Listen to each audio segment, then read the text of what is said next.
Hi, it's Bram here, and I'm going to be doing question 2 on page 301 of section 6.5. We're doing B and C.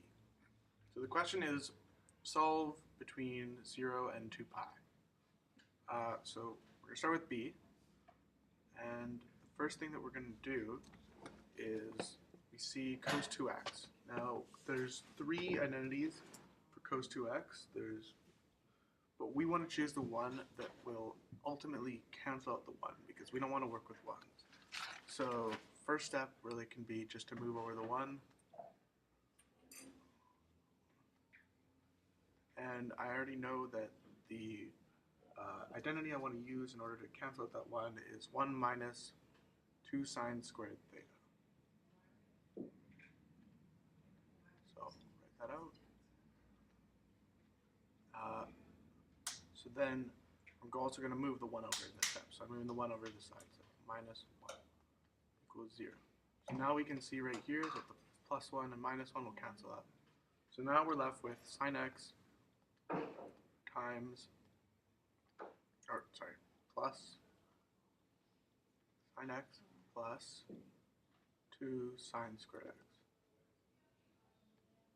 Or sorry, minus 2 sine squared x, because that's a minus. So now we have sine x minus 2 sine squared x equals 0. We can factor out a sine x from that. So sine x equals 1 minus 2 sine x. And from here, we can solve for sine x. So we have sine x equals 0 because this is outside bracket. Sine x equals 0.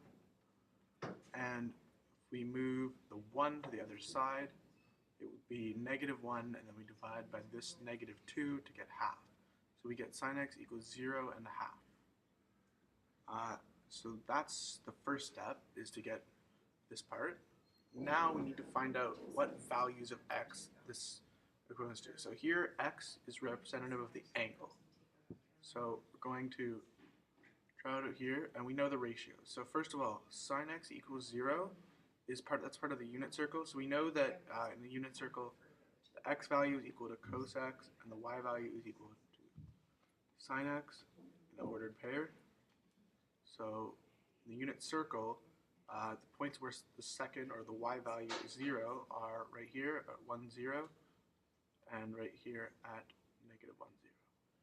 And that corresponds to an angle of 0 and an angle of pi, this being halfway around a circle, and the full circle would be 2 pi. So already we have two of our values. We have 0 and pi, and as we can see, we're not going over the restrictions for this question. So next we need to look at a half. So we know that sine x is the ratio of opposite over hypotenuse, and we know that it's positive, so if we do the cast rule, you can see that sine is positive in this quadrant, quadrant 2, and this quadrant, quadrant 1. So then we have opposite over hypotenuse. And that would be root 3 because of the special triangle. So now we know that inside here, this theta right here, theta equals pi over 6. So from there we can tell what this line right here is and what this line right here is. So obviously this one is just going to be pi over 6. And then this one is going to be 6 pi over 6 minus pi over 6 to get 5 pi over 6. So that's the final question. 2 steps. First you got to get it into, or sorry, not 16, that's 6. So first step is to get it into sine x equals something, and then solve for the x. So that's what I did there. Now I'm going to do one more. I'm going to do C. So the first thing we want to do in C is we can see that there's a 3 in front of this cos 2x. We can't do anything with this identity because it's not an identity until the 3 is removed. So what we're going to do is we're just going to separate the 3. So we're going to go 3 times, and then we're going to change this cos 2x to 1 minus 2 sine squared x. And that's because we see that this other one's a sine, so we want to work with sines, preferably. So, like that, and then we yeah, just add in the rest. Plus 2 sine squared x equals 2. Next, we're going to want to add back in the 3. Now that we've used the identity, we can just add it back in to get 3 minus 6 sine squared x plus 2 sine squared x. And from there you can see that negative 6 sine squared x plus 2 sine squared x equals negative 4 sine squared x. So negative 4 sine squared x is equal to, we're going to move the 3 over, so it's negative 3. So negative 4 sine squared x is equal to negative 1. Move the 4 down, so it's negative, sine squared x is equal to negative 1 over negative 4, but obviously the negatives cancel, so we're left with sine squared x equals 1 over 4. Now, this is sine squared x, not sine x, so if we want to actually solve for the x value, we're going to have to take we're going to get rid of this, and we're going to take the square root of this. So square root of a quarter is a half, so sine x equals a half, but because we're taking the square root, it's going to be plus and minus. So we're going to have plus and minus half.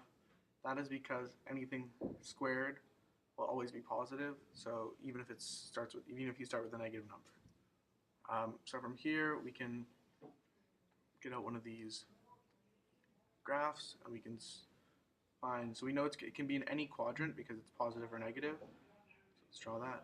So any of these quadrants, we know that the opposite is going to be 1 or negative 1 depending on which quadrant you're in. We know that the hypotenuse will be 2, and we know that this value right here will be negative root 3 or root 3 because of the special triangle.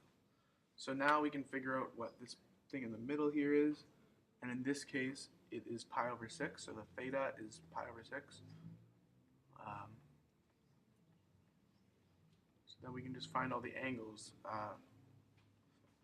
fitting these 4 lines. So pi over 6, then we'll have pi minus pi over 6, which equals 5 pi over 6.